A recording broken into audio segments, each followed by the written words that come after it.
네, 하나님의 말씀 보도록 하겠습니다. 저희가 오늘 볼 하나님의 말씀은요. 저희가 볼 하나님의 말씀은 아모스서입니다. 오늘은 아모스 5장 21절에서 24절까지의 말씀입니다. 아모스 5장 21절에서 24절까지의 말씀입니다. 제가 봉독해 드리겠습니다. 내가 너희 절기들을 미워하여 멸시하며 너희 성회들을 기뻐하지 아니하나니 너희가 내게 번제나 소제를 드릴지라도 내가 받지 아니할 것이요 너희의 살찐 희생의 화목제도 내가 돌아보지 아니하리라. 내 노랫소리를 내 앞에서 그칠지어다. 내 비파 소리도 내가 듣지 아니하리라. 오직 정의를 물같이 공의를 마르지 않는 강같이 흐르게 할지어다. 아멘. 하버드 대학교에서 정치 철학을 가르치는 이 마이클 샌델 교수라는 분이 계신데요. 아시는 분도 계시겠지만 2008년도에 이분이 정의란 무엇인가 라는 책을 출판했습니다. 혹시 읽어본 분 계신가요? 굉장히 두껍고 어려운 책입니다. 저도 예전에 한번 정의에 관심이 있어서 시도했다가 책 내용 자체가 너무 어렵고 그리고 좀 심오해서 완독하지는 못했습니다. 이 책에 대한 사실 재미있는 사실 하나가 있습니다. 실제로 미국에서 출판된 책인데요.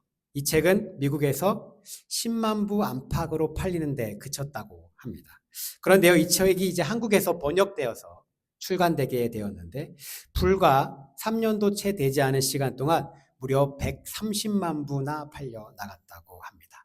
그래서 한국에서 인문학 베스트셀러가 되었고요. 책 좀 읽는다 하는 사람들의 서재에는 이 책이 하나씩 꽂혀 있다고 할 정도라고 합니다.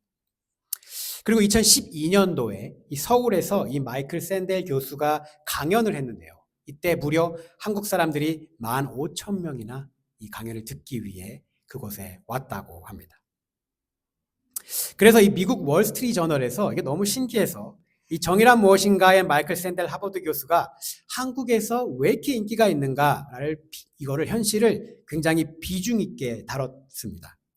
그리고요, 이 월스트리트저널에서 몇 가지 설문조사를 했는데요. 그 설문조사를 이 기사에 싣고 있었습니다. 그 디즈니랜드나 유니버셜 스튜디오를 가면 우리가 돈을 더 내면 줄을 서지 않고 이제 빨리 탈 수 있는 티켓이 있지 않습니까?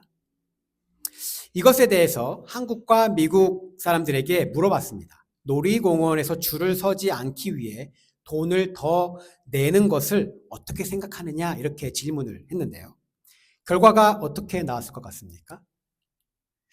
미국 사람들은 이 티켓에 대해서 42%가 좋다라고 생각했습니다. 그런데요, 한국 사람들은 단지 18%만 좋다라고 생각했다고 합니다. 그리고 우리 사회가 불공정한가라는 질문에 미국 사람들은 38%가 그렇다, 불공정하다라고 답했고요.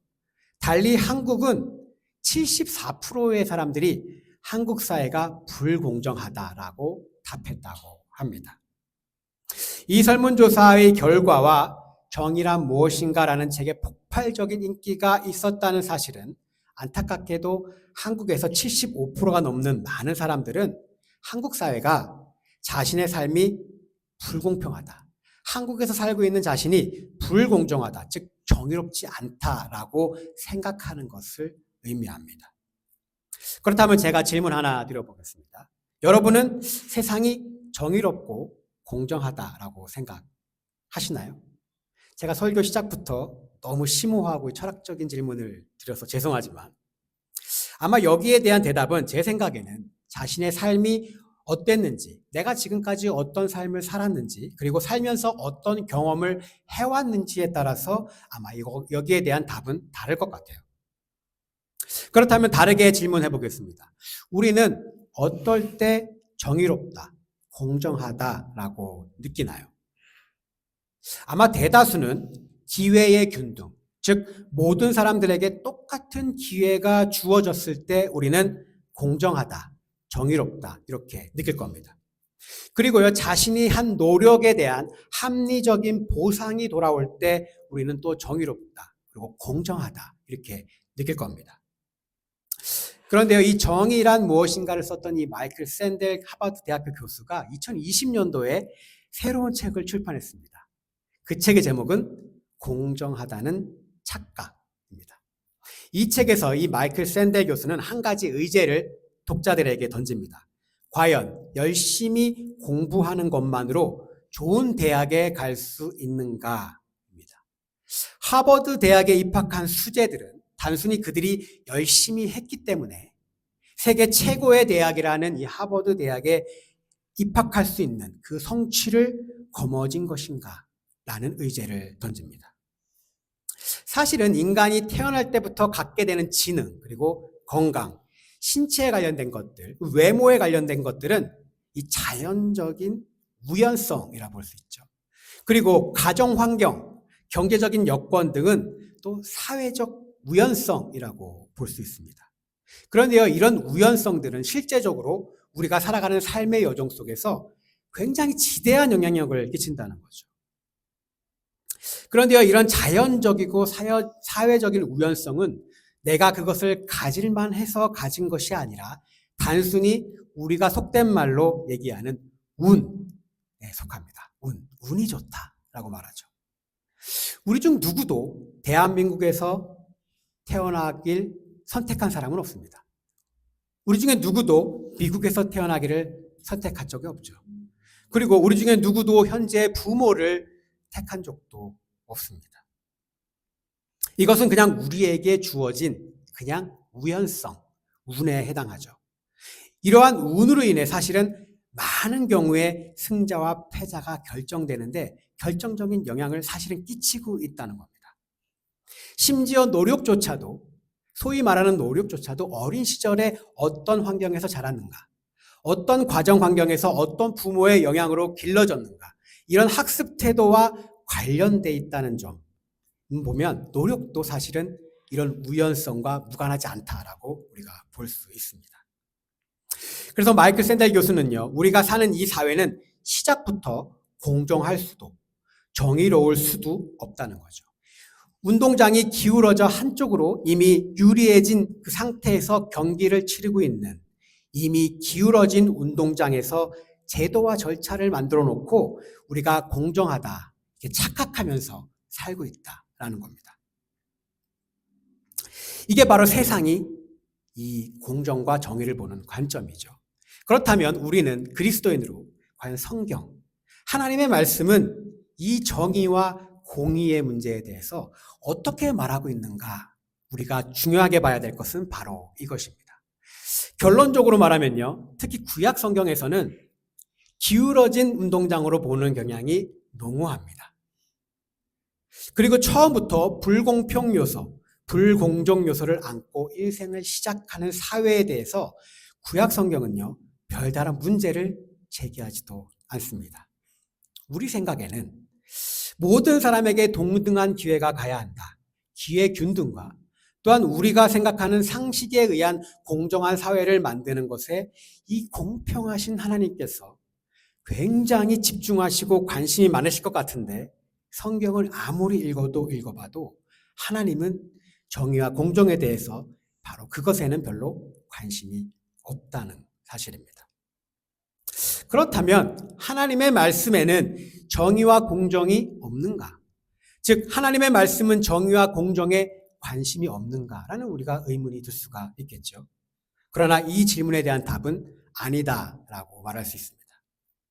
이 정의라고 하는 이 히브리어 말은요, 미슈파타라고 하는 단어입니다.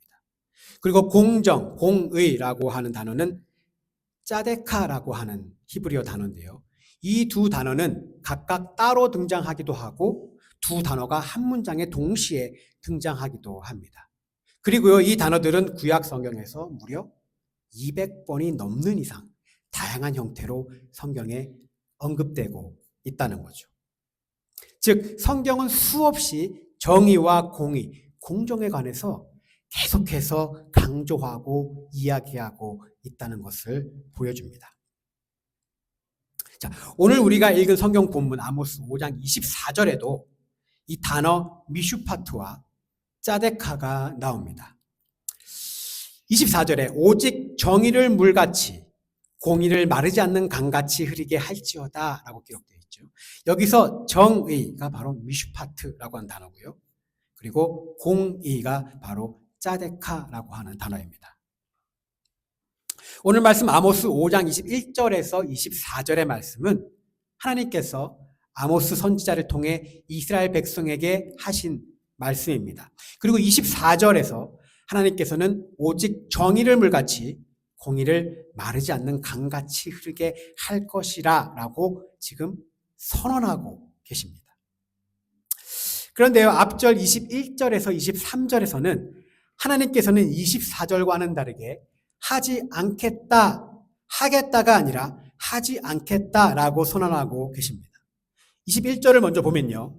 21절에서는 내가 너희 절기들을 미워하여 멸시하며 너희 성회들을 기뻐하지 않겠다라고 말합니다. 이 말은 여호와 하나님의 이름으로 하는 이 무교절, 유월절과 같은 절기를 지키는 것들을 미워하고 그것들을 멸시하고 성회, 즉 무엇입니까? 종교적인 행위를 위한 이스라엘 백성들의 거룩한 모임, 이런 것들을 하나님이 어떻게 하신다고요? 기뻐하지 아니하겠다라는 거죠. 그리고 이어서 22절을 보겠습니다. 22절을 보니까요. 너희가 내게 번제나 소제를 드릴지라도 내가 받지 아니할 것이요 너희의 살찐 희생의 화목제도 내가 돌아보지 아니하리라 라고 말합니다. 이 말은 너희들이 하나님께 어떤 형태의 예배를 드리든지 나 하나님이 너희를 돌아보지 않겠다라는 선언입니다. 그리고 마지막 23절에서는요. 하나님께서 뭐라고 하십니까? 내 노랫소리를 내 앞에서 그칠지어다 내 비파 소리도 내가 듣지 아니하리라. 하나님을 향한 찬양 소리를 멈춰라 라고 얘기하고 계십니다. 그리고 어떤 악기를 사용해서 아무리 아름답게 하나님을 찬양해도 그 소리조차 듣지 않겠다. 지금 하나님이 선언하고 계시죠. 이것을 우리가 살고 있는 시대의 언어로 한번 바꿔보면요. 내가 너희들이 지키는 부활절, 추수감사절, 성탄절 같은 절기를 미워하고 멸시한다라는 거죠. 그리고 종교적인 회기로 모이는 너희들의 교회 모임들, 성경 공부 모임, 수련회, 새생명 축제 등등 각종 행사와 모임 내가 기뻐하지 않는다. 그리고 주일 예배, 부흥회, 수요 예배, 새벽 예배 너희들이 이 어떠한 형태로 드리는 예배도 내가 쳐다보지도 않을 것이다. 그리고 목소리로 하는 찬양도 하지 마라. 그리고 기타를 사용하든 피아노를 사용하든 바이올린을 사용하든 그 어떤 찬양도 내가 받지 않을 것이다 라고 지금 하나님께서 선언하고 계시는 겁니다. 그렇다면 우리에게 한 가지 의문점이 생깁니다. 왜? 도대체 왜?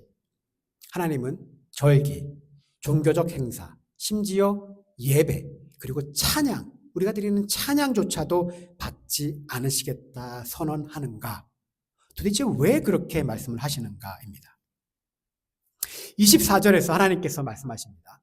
내가, 누굽니까?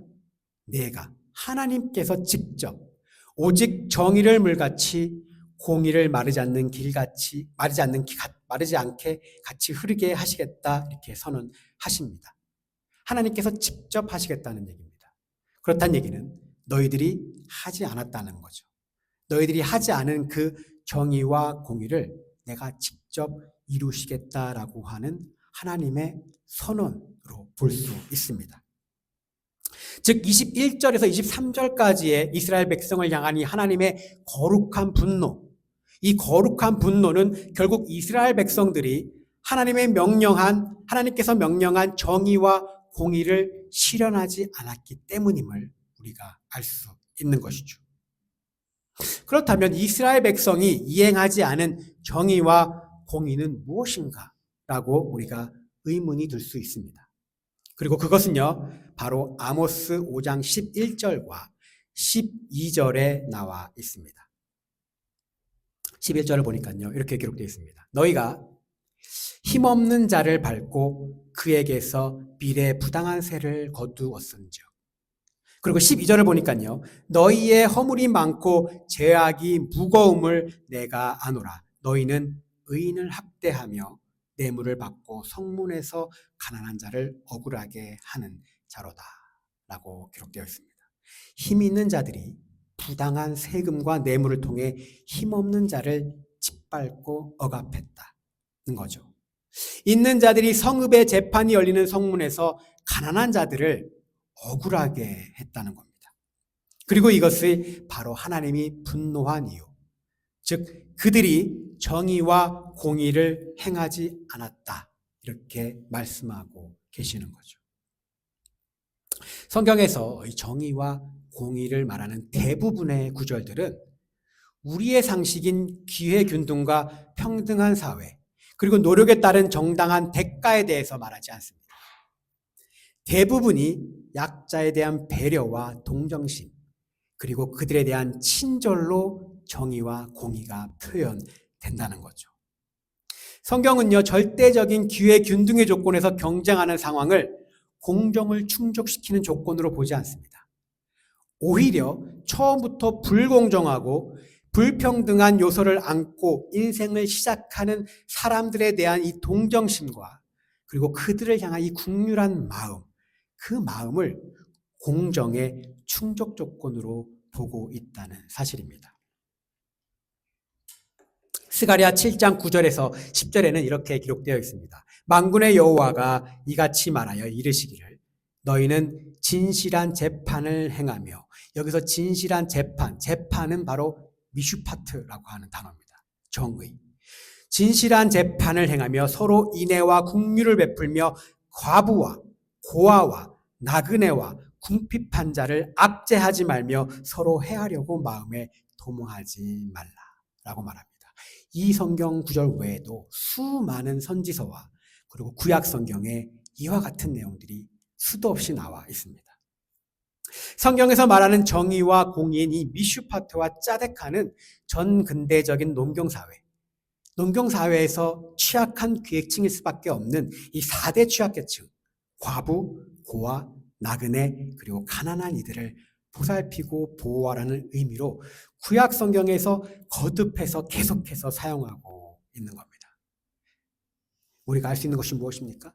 하나님의 시선에 따르면 과부와 고아, 가난한 자와 나그네, 즉 사회적인 약자와 연약한 자들을 어떻게 대우하는가, 그들을 어떻게 돌보고 있는가, 그것이 바로 성경에서 말하는 정의와 공의를 행하고 있는가 아닌가를 판단하는 가장 중요한 척도가 된다는 겁니다. 신약 성경을 보다 보면 참 불공평하다, 참 정의롭지 못하다, 이건 너무 불공평한데? 라는 느낌이 드는 예수님의 비유가 하나 있습니다. 혹시 어떤 비유인지 아시나요? 이걸 읽으면 이거 말이 돼? 너무 불공평한 거 아니야? 라고 생각이 드는 비유가 하나 있습니다. 바로 마태복음 20장에 나오는 이 포도원 품꾼의 비유입니다. 이 비유의 의미보단 비유의 내용에서 집중해서 한번 보도록 하겠습니다. 내용은 이렇습니다. 포도원을 가지고 있는 한 주인이 포도원에 품꾼이 더 필요해서 이른 아침 6시에 품꾼을 구하러 나갔습니다. 그리고 하루에 한 데나리온을 주기로 그들과 약속하고, 그리고 그들을 포도원으로 들여보냈죠. 그리고 이 주인이 오전 9시에도 나가보니 그곳에 또 일을 못 구해서 장터에서 놀고 있는 자들을 보았습니다. 그래서요, 그것도 주인은 자기 포도원으로 그들을 들여보내줘서 일을 시켜줍니다. 그리고 한 데나리온을 주기로 약속하죠. 그리고 오후 12시, 그리고 오후 3시에 나가서도 역시 똑같이 그렇게 하게 됩니다. 그리고 일이 끝나는 6시가 되기 전, 대략 1시간 전, 이제 1시간이 남았습니다. 그때 오후 5시에도 주인이 또 나가보았더니 그때까지 종일토록 일을 못 구하고 서 있는 사람들이 그곳에 있었습니다. 그래서 주인이 그들에게 물었습니다. 너희들은 도대체 왜 종일토록 일을 안 하고 여기에 계속 서 있기만 하니? 그러자 그들이 이렇게 말합니다. 우리를 품꾼으로 쓰는 이가 없었습니다. 그러자 주인이 그래? 그럼 너희도 내 포도원에 가서 일해라. 그리고 이 사람들은 딱 1시간만 일했습니다. 그리고 저녁 6시가 되었습니다. 이제 품삯을 계산하려고 합니다. 주인은 청지기를 불러서 오후 5시에 들어와서 1시간만 일한 품꾼부터 한 데나리온을 주기 시작합니다. 이런 모습을 본 아침 6시에 들어와서 하루 종일 일한 사람은 1시간만 일한 사람도 한 데나리온을 주는 것을 보고 속으로 아마 쾌재를 불렀을 겁니다. 1시간만 일해도 한 데나리온을 주는데 아침 6시부터 하루 종일 일한 나에게는 훨씬 더 많이 주시겠구나라는 기대감을 안고요. 그런데 오후 3시에 온 사람도 12시에 온 사람도 9시에 온 사람도 그리고 새벽 6시부터 일한 그들에게도 한 데나리온씩 주는 겁니다. 그러자 이 새벽 6시에 와서 하루 종일 일한 품꾼이 주인에게 불만을 토로합니다. 1시간 일한 사람과 어떻게 아침부터 와서 하루 종일 수고하고 이 태양빛에서 일한 우리에게 어떻게 같은 돈을 줄 수가 있느냐? 이게 무슨 경우냐? 이거는 불공정하다. 이거는 공평하지 않다라고 항의합니다. 그러자 주인이 뭐라고 합니까? 주인이 그들 가운데 한 명에게 답합니다. 이보시오, 친구. 나는 그대에게 정당하지 않은 일을 하지 않았어요. 한 데나리온을 받기로 우리 약속하지 않았었나요? 그대 것이나 받아들고 가십시오. 맨 마지막에 온 이 사람에게도 그대에게 준 것만큼 내가 주고 싶습니다. 내 것을 가지고 내가 하고 싶은 일을 할 수 있지 않습니까? 내가 선하다고 해서 그대는 왜 못된 눈초리를 나에게 하고 있습니까? 라고 말하고 있습니다. 여러분은 이 비유에 대한 내용에 대해서 어떻게 생각하십니까? 딱 들어도 불공평하다고 생각하지 않으십니까? 불공정하다는 생각 안 드세요? 어떻게 1시간 일한 사람과 하루 종일 일한 사람의 임금이 같을 수가 있습니까? 이건 우리의 상식에 벗어나는 문제죠. 그런데요, 저는 이 비유의 내용을 가만히 묵상하면서 이 내용에서 정의와 공정을 바라보는 하나님의 시선을 발견할 수 있었습니다. 마태복음 20장 1절은 이렇게 시작합니다. 천국은 마치 품꾼을 얻어 포도원에 들여보내려고 이른 아침에 나간 집주인과 같으니. 자, 포도원이 천국이 아니고요. 천국은 누굽니까? 바로 집주인. 천국은요, 바로 하나님 자신인 것입니다. 그리고 그 하나님, 이 주인이신 하나님은 오후 5시에 나가서 서 있는 사람들을 보고 묻습니다. 왜 일을 하지 않고 하루 종일 여기에 서 있는가? 그러자 그 사람이 이렇게 대답합니다. 우리를 써주는 사람이 아무도 없어서요. 네, 이 사람은 하루 종일 그 일터에 서 있어도 어떤 주인도 데려가서 일을 시켜주지 않는, 누가 봐도 병약하고 연약한 사람이었던 것입니다. 힘도 약해서 몸도 연약해 보여서 누구 하나 이 사람을 데려다 쓰지 않아 하루에 일당조차 벌기 힘들었던 그런 연약한 사람이었던 것입니다. 그들에게도 아마 가족이 있었을 겁니다.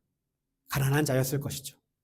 그날 하루 일을 해서 벌어야 하는 그 일당은 아마 그날 그 가족이 먹어야 하는 먹거리를 살 수 있는 돈이었을 겁니다. 그러나 오늘도 만약에 일을 하지 못하면 그 사람은 그를 포함해서 그의 가족들은 그날 하루도 굶어야 할지도 모르는 상황이었을 겁니다. 아무도 써주지 않아서 오늘도 허탕치고 빈손으로 돌아가야 하나라고 생각할 수 있는 그때, 오늘도 허탕치고 빈손으로 가야 하나 하며 그 약하고 연약한 그 사람에게 하나님은 하루 종일 일해야 받을 수 있는 하루 일당, 비록 1시간만 일했지만 그날 그의 생활을 위해 필요한 한 데나리온을 하나님은 주십니다. 네, 이것이 바로 하나님이 바라보는 정의와 공정에 대한 시각이라는 것이죠. 우리의 시선은 세상은 공정한 기회를 위해 싸우지만 하나님의 눈으로 보는 것은 하나님의 나라에서는 약자에게 더 많은 기회가 제공돼야 한다는 것을 말하는 것입니다. 우리는 기회가 균등히 주어지고 같은 임금을 받아야 그게 공정하다고 말하지만 하나님이 보실 때는, 하나님의 나라에서는 약자에게 더 많은 기회가 주어지고 그들에게 더 많은 것들이 주어져야 그게 바로 공정이다라는 겁니다. 가난한 자와 억압받은 자들에 대한 호의와 친절함, 돌보심, 위로하심, 그리고 약자에 대해서 편파적으로 더 좋은 기회를 주는 것, 더 많은 것들을 주는 것. 사람들이 부조리하다, 불공정하다 말하는 그 약자에 대한 편애, 더한 사랑. 바로 이것이 성경에서 말하는 정의와 공정이라는 것입니다. 그리고 우리는 하나님의 시선으로 본 이 정의와 공정을 우리가 실천해야 할 중요한 이유가 있습니다. 첫 번째 이유는요. 오늘 본문 말씀 아모스 5장 21절에서 24절. 거기서 하나님께서 분명히 말씀하고 계시지 않습니까? 약자를 돌보고 가난하고 힘없는 자들을 보호하고 보살피는 하나님의 공의와 정의를 실현하지 않는다면 너희들의 어떠한 예배도 예수님의 이름으로 모이는 어떠한 모임도 그리고 하나님을 찬양하는 어떠한 너희들의 노랫소리도 받지 않겠다. 이렇게 말씀하고 계시는 겁니다. 하나님의 자녀로 약자를 돌보지 않으면 그들을 보호하고 보살피지 아니하면 우리의 좀 전에 드렸던 이 하나님의 찬양 소리와 지금 우리가 드리고 있는 이 예배 그리고 그리스도인이라는 이름으로 모이는 어떠한 모임도 하나님은 받지 않겠다는 겁니다. 그것들은 아무짝에 쓸모없는 소용없는 것이 된다는 것입니다. 약자를 돌보지 않으면 하나님께서 우리의 예배를 받지 않으시겠다라는 선언인 것입니다. 두 번째 중요한 이유가 있습니다. 두 번째 이유는요. 신명기 10장 17절에서 19절의 말씀에서 나타납니다. 제가 한번 읽어드리겠습니다. 너희의 하나님 여호와는 신 가운데 신이시며 주 가운데 주시며 크고 능하시며 두려우신 하나님이시라. 사람을 외모로 보지 아니하시며 뇌물을 받지 아니하시고 고아와 과부를 위하여 정의를 행하시며 나그네를 사랑하여 그에게 떡과 옷을 주시나니 너희는 나그네를 사랑하라. 전에 너희도 애굽 땅에서 나그네가 되었음이니라. 하나님은요, 뇌물도 받지 않으시고 고아와 과부를 위하여 정의를 행하신다 말씀하십니다. 나그네를 사랑하여 그에게 떡과 옷을 주신다고 말씀하십니다. 너희도 나그네를 사랑하라 이렇게 말씀하십니다. 왜요?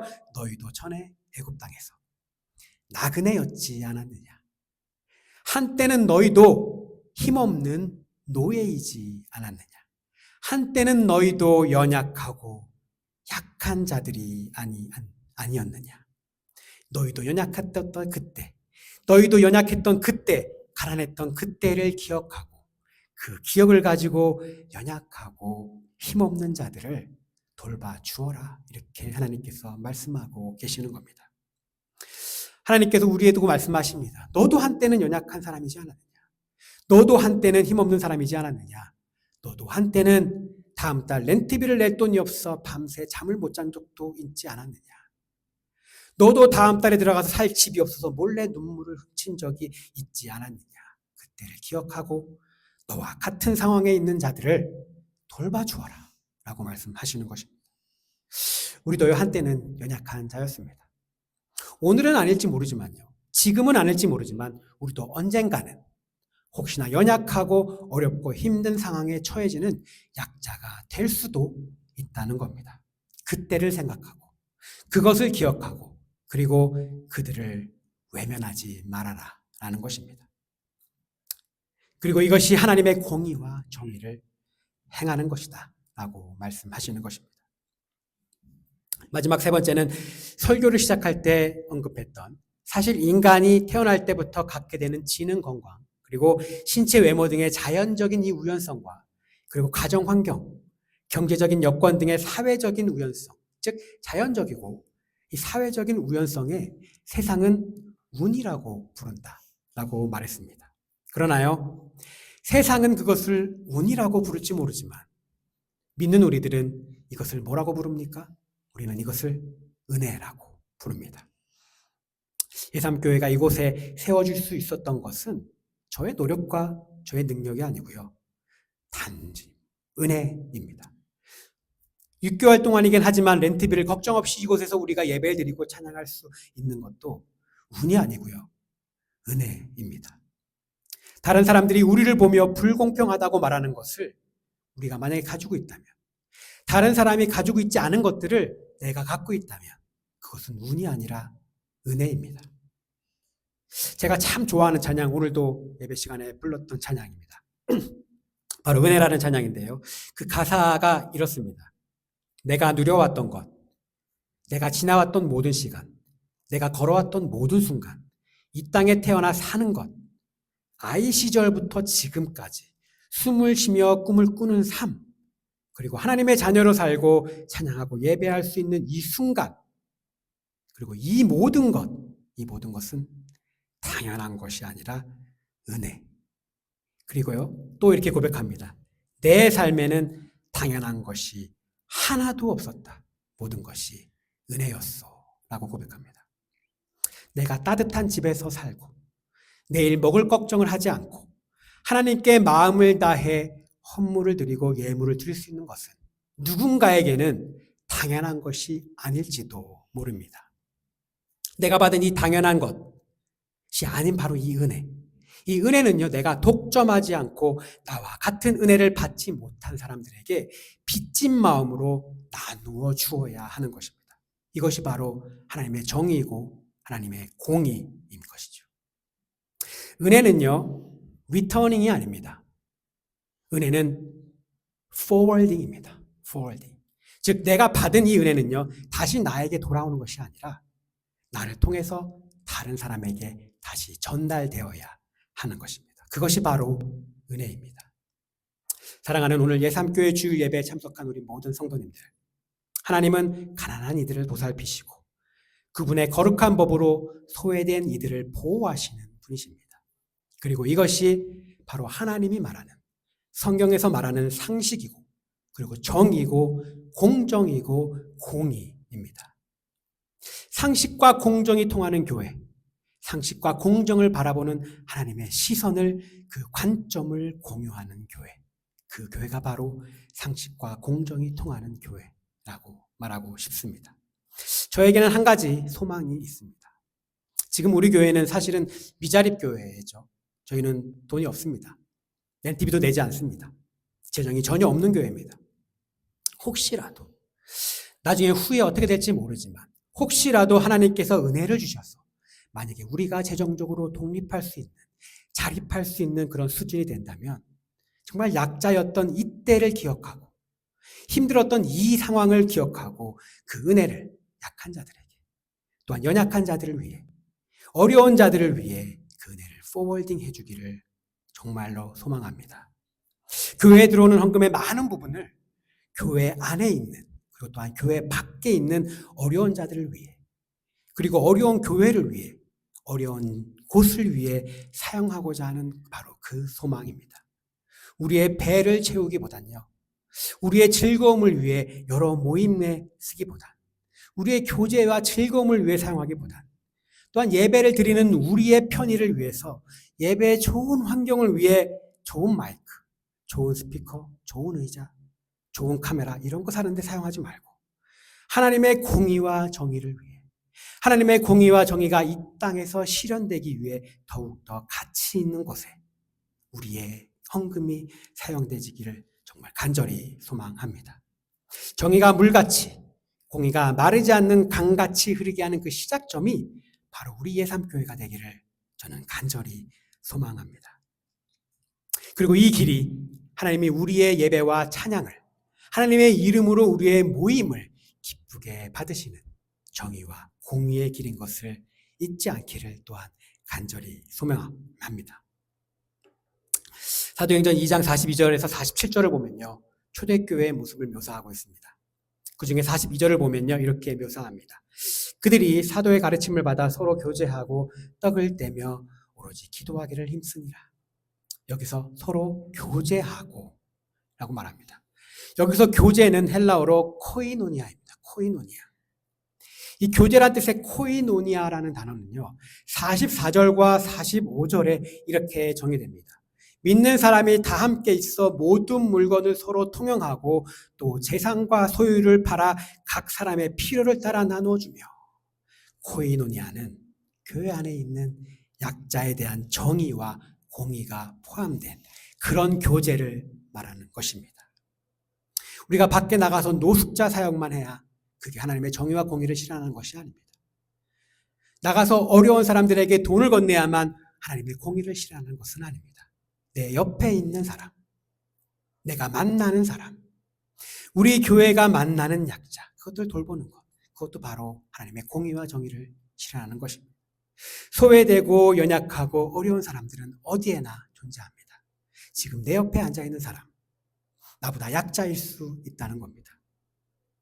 교회에서 상처받아 떠난 사람, 교회 공동체에서 소외된 사람, 성격이 내성적이어서 교회 공동체에 잘 어울리지 못해 예배에 참석하지 못하는 사람, 교회 안에서 부당한 대우를 당한 사람들, 외로움으로 힘들어하는 자, 또한 가족을 혹시라도 하늘로 먼저 보내고 상처와 고통 중에 있는 사람들, 현재 어려움과 고통 중에 있는 사람들, 모두 하나님의 정의와 공의가 필요한 약자들이고 하나님의 정의와 공의가 필요한 사람들인 것입니다. 혹시 오늘 말씀을 들으면서 마음에 생각나는 사람들이 있다면 이번 한 주간 정말 그들의 손을 한번 우리가 잡아주었으면 좋겠습니다. 그들의 상처를 한번 보듬어주고 위로해 주시면 좋겠습니다. 그것이 바로 정의와 공의를 실천하는, 하나님의 정의와 공의를 실천하는 것이고 예배가 삶이 되는 것이며 예수님의 팔자치를 따라가는 것이라 저는 믿습니다. 우리 예삼교회가 진정한 교제, 코이노니아가 실현되어 하나님의 정의가 물같이, 공의가 마르지 않는 강같이 흐르는 교회가 되기를 이 시간 주님의 이름으로 간절히 소망합니다.